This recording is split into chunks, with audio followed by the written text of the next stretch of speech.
ঘোলা জলে রাজনীতি করছে কংগ্রেস, এমনই অভিযোগ উঠে আসছে প্রসঙ্গ যখন কংগ্রেসের যুব নেতা শাহজাহান ইসলামের সামাজিক মাধ্যমের পোস্টকে ঘিরে রীতিমতো রাজ্যে একটা বিতর্কের সৃষ্টি হয়েছে এবং যে ঘটনা ঘটে গেছে তার পুনরাবৃত্তি যেন আর না হয় সেটাই এখন কামনা করছে রাজ্যবাসী। তবে তারই মধ্যে এই পরিস্থিতিতে দাঁড়িয়ে এবার যুব নেতা শাহজাহান ইসলামের পরিবারকে বাড়ি থেকে উঠে যাওয়ার জন্য বিভিন্নভাবে চাপ সৃষ্টি করছে। আর তারই প্রতিবাদ জানিয়ে আজ ত্রিপুরা প্রদেশ যুব কংগ্রেসের পক্ষ থেকে আজ একটি তারা ডেপুটেশন প্রদান করেছেন ত্রিপুরা মানবাধিকার কমিশনের নিকট। তারা ডেপুটেশনে সামিল হয়েছেন। অবশ্য আজকে তারা যে ডেপুটেশন দিয়েছে তাতে মূল দাবি হচ্ছে যদি শাহজাহান ইসলাম কোনো ভুল করে থাকে তাহলে তাকে আইন কি ব্যবস্থা নেবে, তার পরিবারের কি দোষ, কেন সেখানে 8 মাসের শিশুরও সেখানে বাড়ি ছাড়া হতে হবে, সার্বিক বিষয় নিয়ে মানবাধিকার কমিশনের নিকট আজকে তারা ডেপুটেশনে সামিল হয়েছে। এই ডেপুটেশনকালে কি বলছেন কংগ্রেসের যুব নেতা নীলকমল সাহা, শুনুন। যুব কংগ্রেস নেতা শাহজাহান ইসলামের বাড়িতে ভারতীয় জনতা পার্টির দুষ্কৃতীর দ্বারা আক্রমণ সংগঠিত হয় এবং তাকে প্রাণে মেরে ফেলার হুমকিও দেওয়া হয় এবং আমরা দেখছি যে তারপরে থেকেই তার বাড়ির লোকজনদের উপর প্রচণ্ডভাবে বিজেপির লোকদের এবং বিজেপির সেই অঞ্চলের নেতাদের দিয়ে প্রেশার ক্রিয়েট করা হচ্ছে এবং বলে দেওয়া হচ্ছে যে সেই মসজিদ পট্টির ভেতরে, যে মসজিদের ভেতরে ওদের বাসস্থান থেকে যেন ওরা বাড়ি ছেড়ে চলে যায়, যেটা আমাদের মনে হয় অমানবিক।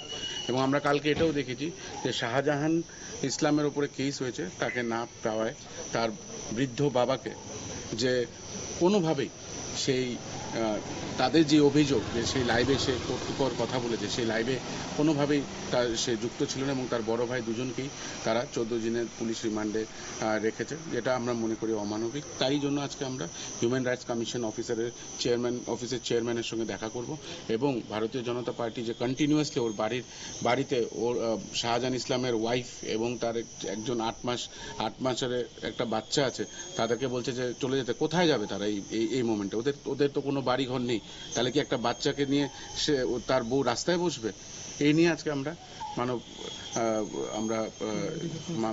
আমরা হিউম্যান কমিশনের কাছে এসেছি, হিউম্যান রাইটস কমিশন অফিসারের কাছে চেয়ারম্যানের সঙ্গে কথা বলার জন্য। আপনারা শুনলেন নীলকমল সাহার বক্তব্য। এই প্রসঙ্গে যাব, আমাদের সঙ্গে যুক্ত হয়েছে বার্তা সম্পাদক দেবব্রত চক্রবর্তী। দেবব্রতদা, এই কংগ্রেসের যে যুব নেতা শাহজাহান ইসলাম সে সমাজ মাধ্যমে যেভাবে একটা বিতর্কিত মন্তব্য করেছে, যা বলেছে, বুদ্ধিজীবী মহলের একাংশের অভিমত যে সমস্তটাই নিন্দাজনক তিনি এই কথাবার্তা বলেছেন। অন্যদিকে যারা এইভাবে রীতিমতো চাপ দিতে শুরু করেছেন, যে অপরাধ করেছে তাকে রীতিমতো আইন সাজা দেবে কিংবা আইনত ব্যবস্থা গ্রহণ করা হবে, এটা ঠিক যেমনটা ঠিক তার অন্যদিকে যেভাবে একটা তাকে চাপ দেওয়া হচ্ছে কিংবা তার পরিবারকে যেটা চাপ দেওয়া হচ্ছে সেটা কতটা যুক্তিযুক্ত, কি বলবে?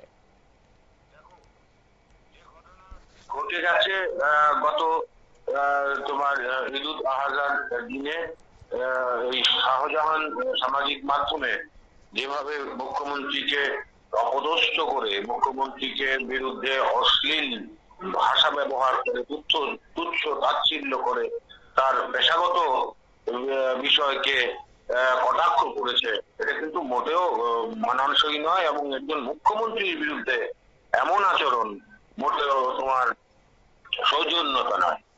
সুতরাং এ ব্যাপারে একটা তোমার অপ্রীতিকর ঘটনা ঘটেছে। আসলে একটা পুরোটাই ছিল একটা পাতা জাল ছিল।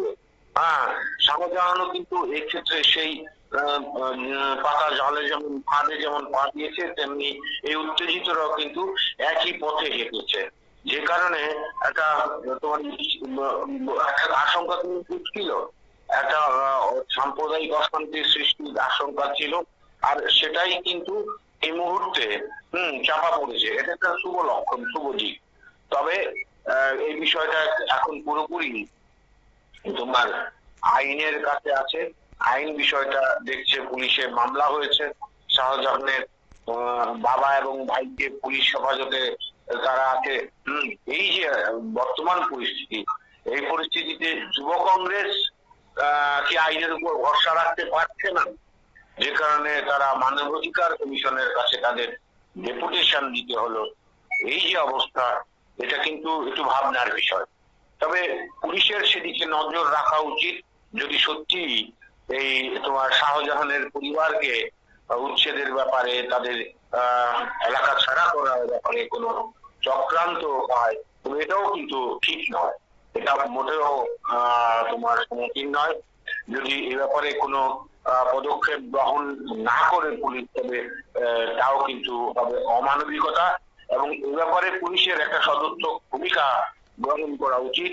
তবে এটা কিন্তু বাস্তব যে ওই দিন তোমার শাহজাহানের সামাজিক মাধ্যমে করা মন্তব্যের পর যেভাবে তার বাড়িতে হামলা হয়েছে, এটা অনভিপ্রেত, এটা মোটেও আশানুরূপ নয়, এটা প্রত্যাশিত নয়। একটা গণতান্ত্রিক রাষ্ট্রে এইভাবে আইন আছে, পুলিশ আছে, আদালত আছে, এভাবে করাটা উচিত নয়। এর জন্য কিন্তু অবশ্যই একটা পুলিশি উপযুক্ত ব্যবস্থা গ্রহণ জরুরি।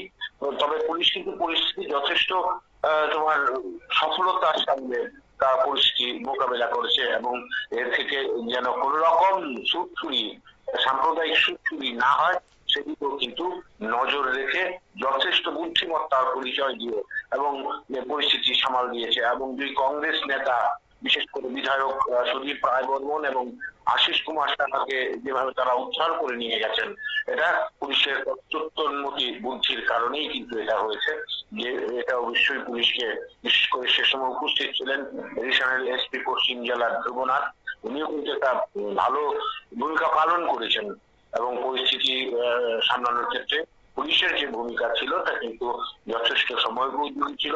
তবে সার্বিক ক্ষেত্রে এখন যে পরিস্থিতি তৈরি হয়েছে বলে তোমার যুব কংগ্রেস দাবি করছে যে শাহজাহানের গোটা পরিবারকে এলাকা ছাড়ার করার একটা তোমার পরিকল্পনা, একটা ছক, একটা ষড়যন্ত্র চলছে এবং হুমকি দেওয়া হচ্ছে, এটা কিন্তু মোটেও তোমার প্রত্যাশিত নয়। এ ব্যাপারে পুলিশ আশা করি একটা সদর্থক ভূমিকা গ্রহণ করবে, এবং তোমার এই পুলিশের কাছে তোমার মামলা যেহেতু করা হয়েছে, তারা কিন্তু এসডিপিওর কাছে গতকালই কংগ্রেস একটা ডেপুটেশন দিয়েছে যেন উপযুক্ত ব্যবস্থা গ্রহণ করা হয়, আইন যাতে আইনের পথে চলে।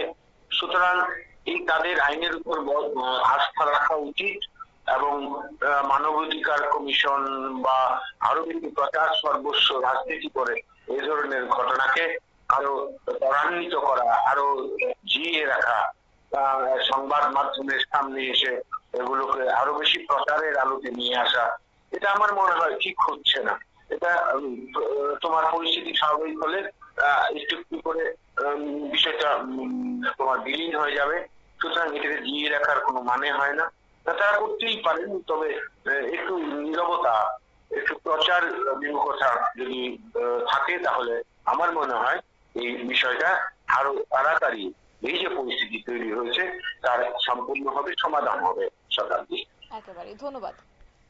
অর্থাৎ রাজনৈতিক প্রতিহিংসা দেখাতে গিয়ে যেভাবে কংগ্রেসের যুব নেতা তিনি সমাজ মাধ্যমে রাজ্যের মুখ্যমন্ত্রীর বিরুদ্ধে এইভাবে কুরুচিকর মন্তব্য করেছেন, যে অপরাধমূলক কর্মকাণ্ড করেছেন, আজকে যারা সেই শাহজাহানের বাড়ির পরিবারের সদস্যদের এভাবে চাপ দিচ্ছেন, তারাও কি এবার সেই পথে হাঁটতে শুরু করেছে? যাই হোক, সমস্ত ক্ষেত্রে এবার রাজ্যে যেন শান্তি শৃঙ্খলা বজায় রাখে কিংবা বজায় থাকে, সেই আশায় এখন রাজ্যবাসী রয়েছে, এবং পুলিশ প্রশাসন যেন যথোপযুক্ত ব্যবস্থা গ্রহণ করে সমস্ত ক্ষেত্রে পরিস্থিতি নিয়ন্ত্রণে রাখার ক্ষেত্রে, সেই আশায় এখন প্রত্যেকে রয়েছে। নিয়ে নিচ্ছে ছোট্ট একটি বিজ্ঞাপন বিরতির সঙ্গে থাকুন।